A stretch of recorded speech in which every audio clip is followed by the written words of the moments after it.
Before I begin, let me mention that I think Spider-Man 3 is the most action-packed, thrilling, and enjoyable of those three Spider-Man movies directed by Sam Raimi. You know, it's weird that people forget the silliness of the first two and then they wait until the third movie to start complaining about the CGI-heavy silliness. I mean, the first two were good enough. They were amusing, of course. The third movie was awesome, then it had that silly dance scene, and then it went back to awesome. And, you know, Topher Grace got a bad rap for playing Venom. I was expecting him to suck, but I actually thought he did a good job. Moving along, The Amazing Spider-Man was a reboot to the Spider-Man movie franchise. Came out in 2012. It was a good summer movie, good fun, good way to start a new series of Spider-Man movies. And it gave me the feeling that this new series of Spider-Man movies could be better than the previous movies directed by Sam Raimi. The Amazing Spider-Man 2 proves this. Andrew Garfield is back as Peter Parker. Emma Stone returns as Gwen Stacy. New villains in the movie. Electro, played by Jamie Foxx. Green Goblin is played by Dane DeHaan.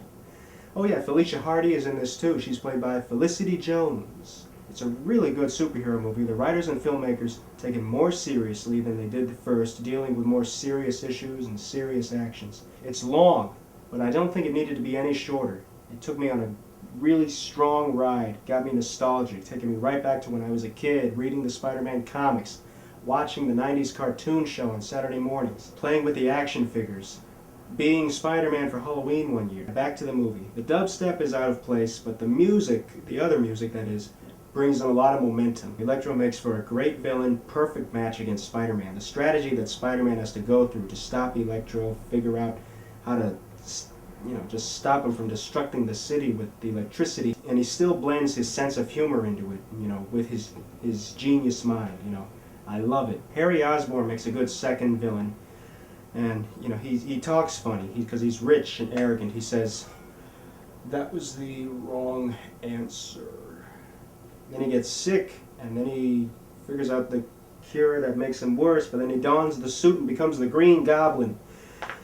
Man, I couldn't wait to see what happened next. The relationship between Peter Parker and Gwen Stacy is taken a lot more seriously in this movie. The first one, it was, a teenage romance. The second one, this movie has taken it to a high level. It's very well done. It brings a lot more tension to the final fight because Gwen Stacy is part of it. And, man, it keeps surprising you. When those surprises kick in, boy, it's shocking. This movie it made me want to see more. But at the same time, that credit scene, it was dull, it irritated me because it had absolutely nothing whatsoever to do with the movie.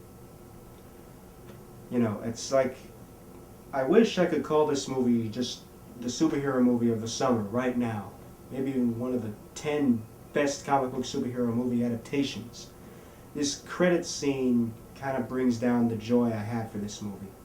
I've been told that the movie was released in other countries without the credit scene, so I would like to see it that way when it hits DVD and Blu-ray.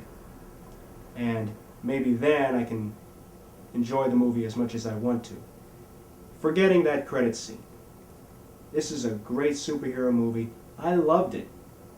I mean, it's very strong, and Andrew Garfield understands the role of Peter Parker and the role of Spider-Man perfectly.